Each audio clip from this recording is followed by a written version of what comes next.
के ऊर्जा मंत्री श्री विजेंद्र प्रसाद यादव जी इस सभा की अध्यक्षता कर रही बिहार सरकार की खाद्य एवं आपूर्ति राज्य मंत्री श्रीमती सुचित्रा सिन्हा जी, अधिकारीगण, प्रेस और मीडिया के प्रतिनिधिगण और इस सभा में उपस्थित माताओं, बहनों, बुजुर्गों, नौजवानों और बच्चों,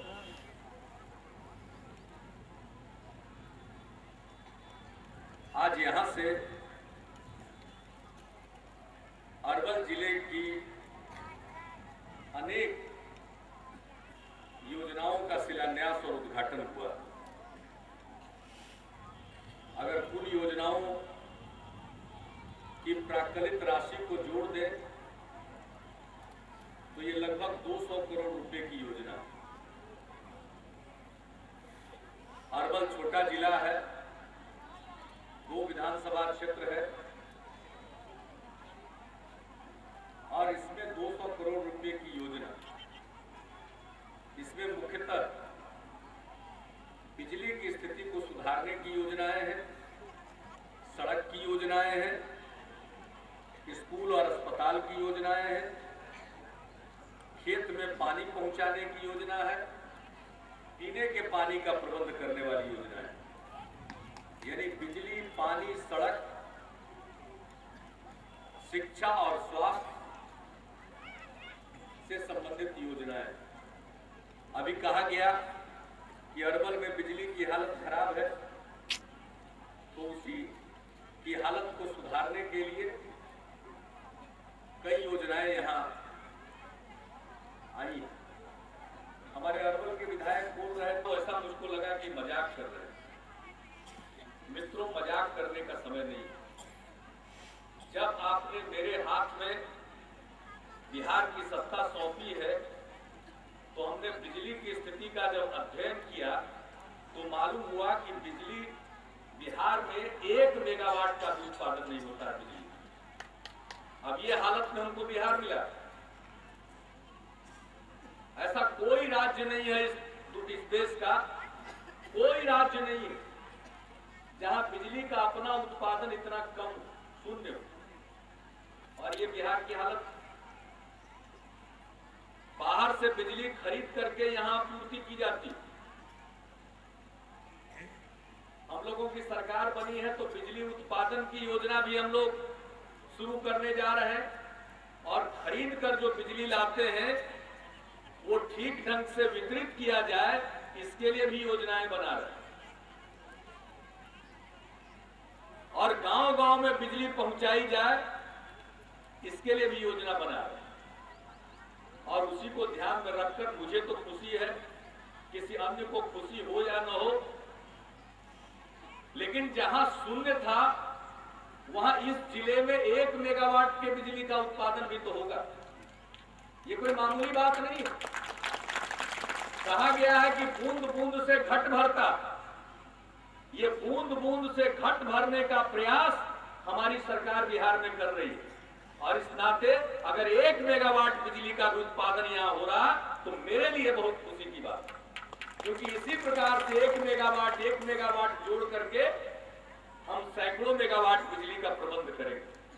ऐसा नहीं है कि बिजली जहां पैदा होती है वहीं दी जाती है। और 1 मेगावाट बिजली का कोई महत्व नहीं है। अरवल में कम से कम कितना मेगावाट? कम से कम 20 मेगावाट अरवल में चाहिए आज की तारीख। 1 मेगावाट अगर यहां की बिजली दे भी दी जाए तो 19 मेगावाट बाहर से ही लाना पड़ेगा। वो बाहरी से ला करके खरीद करके ही देना पड़ेगा। और ऐसा नहीं है कि वो आसमान के रास्ते से बिजली चली आएगी। बिजली का जहां उत्पादन होता है वहां से ट्रांसमिशन का लाइन बिछाया जाता है और बिजली ग्रिड में आता है।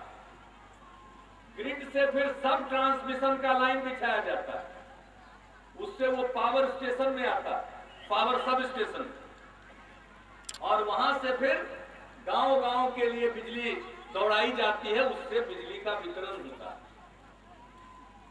जैसे नदी में पानी है तो पहले घड़ा चाहिए पानी निकालने के लिए, भर के लाने के लिए। आप फिर घड़ा को मुंह में नहीं लगाइएगा, घड़ा से लोटा में या गिलास में पानी ढालिएगा और तब फिर गिलास से या लोटा से मुंह में डालिएगा। उसी तरह से बिजली का उत्पादन होता है तो पारेषण का लाइन, उप पारेषण का लाइन, तब वितरण का लाइन, घड़ा, लोटा, गिलास, तब मुंह में पानी जाता है। वैसे ही बिजली निकलता है तो पहले ग्रिड बनाना पड़ता है। जिले में ग्रिड भी बन रहा है, सभी ब्लॉक में पावर सब स्टेशन बन रहा है, उसका शिलान्यास हुआ है। ये बिजली आप तक पहुंचाने के लिए प्रबंध हो रहा है। थोड़ा धैर्य रखिए, अचानक नहीं होता। जैसी व्यवस्था मिली है तिनका तिनका जोड़कर घर बनाने की हम कोशिश कर रहे हैं और मुझे पूरा विश्वास है कि धैर्य के साथ आपका साथ मिलेगा। तिनका तिनका जोड़ करके हम घर बना करके इस पूरे बिहार में दिखा देंगे लोगों को। बहुत लोग मजाक उड़ाते, वो मजाक उड़ाते रह जाएंगे अपने अपने घर में बैठ करके। और जब एक बिहार में बिजली की हालत सुधरेगी, सड़कों का निर्माण होगा, स्कूल में पढ़ाई शुरू हो जाएगी और अस्पताल में दवाई तो शुरू हो गई। ये जब प्रबंध हो जाएगा और गरीब के लिए जो योजना बनी है उसका लाभ उसको मिलेगा।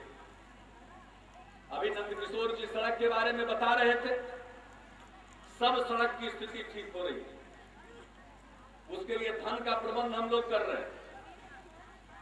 बहुत लोगों का आश्चर्य हो रहा है कि अब पैसा कहां से आ रहा है। हम आसमान से नहीं पैसा ला रहे हैं। ये भ्रम निकाल दीजिएगा मन से कि दिल्ली से पैसा आ रहा। सब पैसा दिल्ली से नहीं आ रहा, ये पैसा आपकी मेहनत के कमाई का पैसा है और उसी को हम ठीक ढंग से एक जगह इकट्ठा करके उसका इस्तेमाल ईमानदारी के साथ कर रहे हैं, उसका सदुपयोग कर रहे हैं। पहले वाले लोग चादर तान करके सो रहे थे, हमारे लिए सोना दुभर हो गया। बहुत लोगों को कष्ट होता है, इसलिए जैसे पहले दुष्प्रचार करते रहते थे, समाज में तनाव पैदा करके राजनीति की रोटी सेक रहे थे, वैसे ही आजकल झूठ का प्रचार करके लोग चाहते हैं कि उनकी बात लोग सुन ले। कोई सुनेगा नहीं। मैं यहां काम करने के लिए आया और काम छोड़ करके हमको कोई दूसरा चीज सोचता नहीं। सब काम होगा। गांव के स्कूल में, सरकारी स्कूल में किसका बच्चा पढ़ता है? गरीब का बच्चा पढ़ता है। गांव में रहने वाले आम आदमी का बच्चा पढ़ता है। जिनके पास धन संपत्ति है, उनके पास इतना साधन है कि अपने बच्चों को दिल्ली, बंबई या बाहर के अच्छे स्कूलों में पढ़ा सके। लेकिन किसी जात का आदमी हो जो गांव में रह रहा है, कस्बों में रह रहा है, जिसकी आमदनी ज्यादा नहीं है, वो अपने बच्चों को सरकारी स्कूल में पढ़ाने के लिए मजबूर है और सरकारी स्कूल में पढ़ाई नहीं होती। मान लो 300 बच्चे पर भी शिक्षक नहीं, और अगर औसत हमने निकाल लिया तो पता चला कि 90-100 के बीच में बच्चों पर एक शिक्षक। हमने एक कलम से फैसला किया, जिस प्रकार से पूरे देश में 40 बच्चों पर एक शिक्षक है, हमारे बिहार में भी 40 बच्चों को। इतने बड़े पैमाने पर शिक्षक की बहाली इस देश के किसी सूबे में आजादी के बाद से आज तक कहीं नहीं हुआ। कहीं हुआ है तो कोई उदाहरण सामने, कहीं हुआ है तो कोई उदाहरण सामने ला करके दे, वरना इस बात को स्वीकार करे कि गांव में रहने वाले गरीब लोगों के बच्चों की चिंता हमारी सरकार ने की और 2,35,000 शिक्षक की बहाली कर। यही नहीं, प्राइमरी स्कूल में मकान ढहा हुआ है, प्राथमिक विद्यालय, दिन का भोजन बनता, लड़का सब जो जाता है वो दिन भर अपना थाली पीटता रहता है और मास्टर सब खिचड़ी बनाने लगा। और उधर खिचड़ी बनाई और भोजन हुआ, उसका पढ़ाई खत्म। अब एक प्राथमिक विद्यालय में कम से कम 6 कमरा बनेगा, एक शौचालय और चापाकल पीने के पानी के लिए हर स्कूल में, और स्कूल का 4 दीवारी होगा और इस 6 कमरे के अलावे रसोई घर भी बनेगा, ताकि रसोई घर में दिन का भोजन बनता रहे और समय पर दिन का भोजन खिला दिया जाए। सब बच्चा अपना थाली नहीं टिकाता। ये काम हम लोग मिडिल स्कूल में कम से कम 10 कमरा बनेगा, हाई स्कूल में भी उससे ज्यादा कमरा। खेल कूद की सामग्री दी जा रही है और अब मिडिल स्कूल के बच्चों को भी बाहर घुमाने के लिए हर स्कूल में सरकार 5,000 रुपया हर साल दे रही है। बड़े स्कूलों में बच्चे पढ़ते थे तो उनके बच्चों को बाहर घुमाया जाता था कि देखो पटना का गोलघर है, ये देखो पटना का चिड़ियाखाना है, ये देखो नालंदा विश्वविद्यालय का खंडहर है। ये दिखाया जाता था बड़े स्कूलों के बच्चों को, लेकर के सब देखने लायक चीजों को दिखाया जाए। यह है गांव के स्कूलों के लिए गरीब की बात है। और लोगों को हम पढ़ा दिए तो किसी के मदद की जरूरत नहीं है। बिहार का आदमी इतना बुद्धिमान है, इतना मेधावी है और इतना मेहनती है। यही बिहार के लोग हैं। पंजाब हरियाणा के लिए दौलत पैदा कर रहे हैं, गुजरात और महाराष्ट्र के लिए दौलत पैदा कर रहे हैं। अगर यहाँ उनको काम का अवसर प्रदान कर दिया जाए तो अपने बिहार के लिए लोग दौलत पैदा करें। और इसके लिए जरूरी है कि उनके स्वास्थ्य का ध्यान रखा जाए। इसलिए अब प्राथमिक स्वास्थ्य केंद्र तक की हालत सुधारा गया। अब इसके बाद नीचे जाएंगे, उप केंद्र का भी हालत सुधारेंगे, अतिरिक्त प्राथमिक स्वास्थ्य केंद्र का भी हालत सुधारेंगे। प्राथमिक स्वास्थ्य केंद्र में अब डॉक्टर रहने लगे, दवा मुफ्त में दी जाती है। पहले ना डॉक्टर रहता था ना दवा था। दवा का नाम लिखने के लिए कागज का टुकड़ा नहीं था। लेकिन आज बिहार इस देश का अग्रणी प्रदेश बन गया, मुफ्त में दवा दी जा रही है। सांप काटने से कितने लोग मरते थे, अब सांप काटने के बाद इलाज के लिए जो दवा चाहिए वो भी प्राथमिक स्वास्थ्य केंद्र तक हम लोग पहुंचा रहे हैं। कुत्ता काट लेता था, लोग इलाज नहीं करा पाते थे, महंगी दवा लगती है, उस दवा को भी हमने अस्पताल तक पहुंचा दिया। अब उसका इंतजाम हो रहा है और अब हम निगरानी करने जा रहे हैं। कितना मरीज आया एक प्राथमिक स्वास्थ्य केंद्र में, उसका हिसाब कंप्यूटर पर दर्ज हो जाएगा। कौन बीमारी उसको थी, क्या क्या उसको दवा दी गई, कौन डॉक्टर उसको देखा, ये सब रोज का रोज दर्ज हो जाएगा। और कंप्यूटर में बटन दबा करके देख लेंगे हम लोग कि कितना मरीज आया और कोई डॉक्टर साहब देखे कि नहीं देखे। ये सब इंतजाम कर रहे हैं। अभी तो प्राथमिक स्वास्थ्य केंद्र तक टेलीफोन लगवा दिया। डॉक्टर साहब लोग चाहते थे कि मोबाइल फोन दे दिया जाए, हम लोगों ने कहा मोबाइल फोन नहीं देंगे, वो घर में जो फोन रखा रहता है वो वाला फोन देंगे। काहे? तो कोई फोन करेगा तो फोन का घंटी बजेगा तो किसी को उठाना पड़ेगा, कोई आदमी रहेगा तब ना उठा देगा। फोन कोई नहीं उठाए इसका मतलब मालूम हो जाएगा कि डॉक्टर साहब और कंपाउंडर साहब दोनों नदारत हो गए। कोई जांच की जरूरत नहीं, घंटी घुमा दिया, कोई नहीं उठाया, पता चल गया कि कोई नहीं था। हम मोबाइल फोन में तो घरों से बात कर लेते लोग। गड़बड़ करने वाला दुलार चाहिए। ऐसा कैसा कोई सूबा है जिसमें डीजीपी नप रहा है, कोई सूबा है जहां कलेक्टर नप रहा है। चोरी या गड़बड़ी करने वाला कोई अधिकारी जितने बड़े पद पर भी आसीन होगा वो निकल करके नहीं भागेगा। हम सीबीआई से सेवानिवृत्त भूतपूर्व अधिकारियों को लाए जो देखते रहेगा कि जरूरत से ज्यादा संपत्ति कौन अर्जित कर दिया। रोने गाने से काम नहीं चलेगा, सब पर अंकुश लगाया जा रहा है। लेकिन देखिए ये सब पर अंकुश है। ये नहीं चलेगा कि हम लोगों की लफाजी चल जाएगी और दूसरे लोगों की गड़बड़ी पकड़ी जाएगी। गड़बड़ी तो सबकी पकड़ी जाएगी और लफाजी अब नहीं चलेगी। अब तो काम करना पड़ेगा। हमने काम की ऐसी रेखा खींच दी है कि उससे ज्यादा काम करने वाला सामने आवे, वही हमको हटा सकता है। कब मार के नहीं कोई हटा सकता।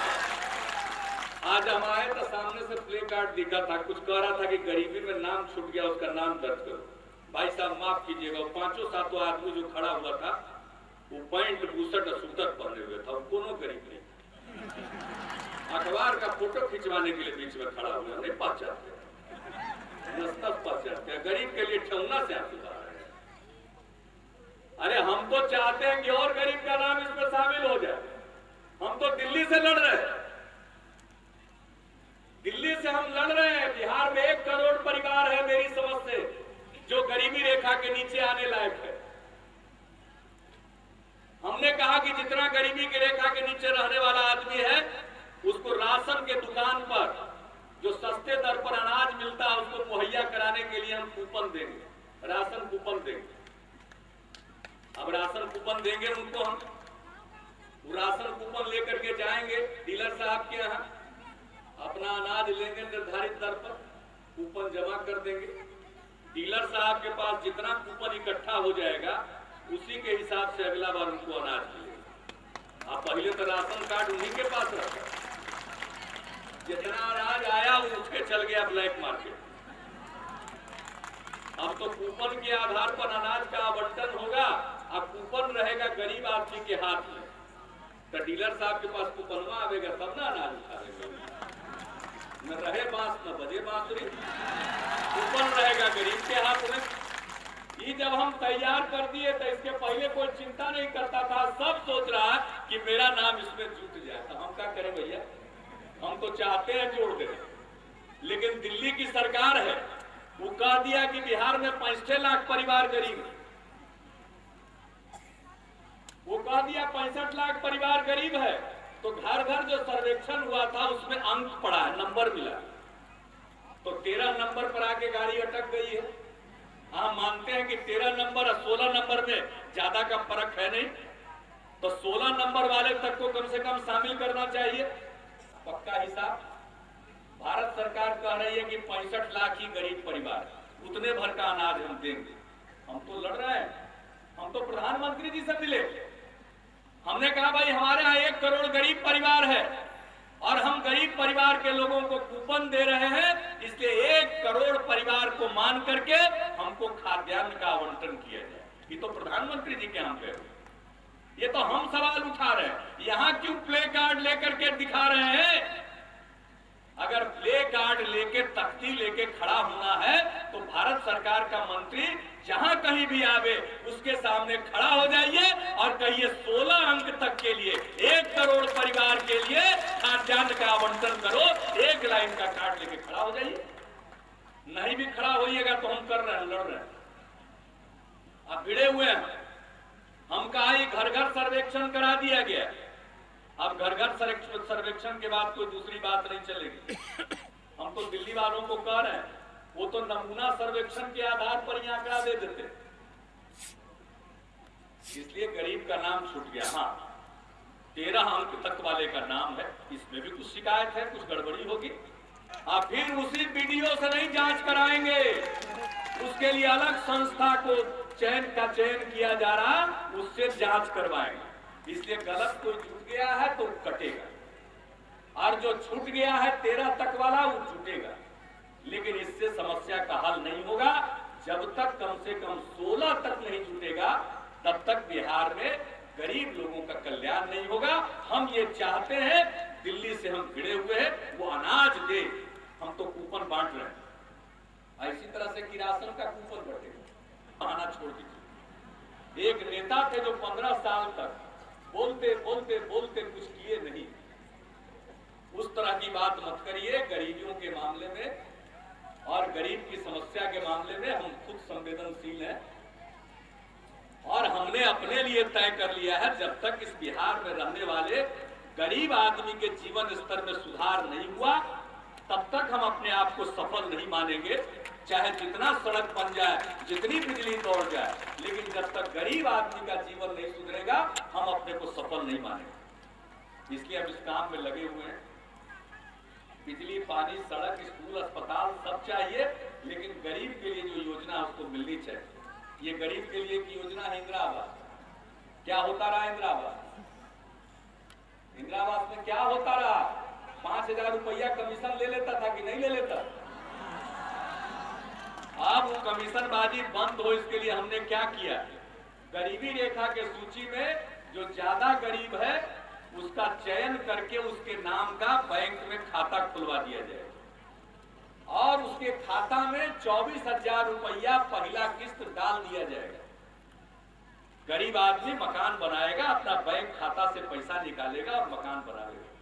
पहले तो 5,000 एडवांस ले लेता, मकान बनाएगा। बूढ़ा बुढ़ी पेंशन 100 रुपया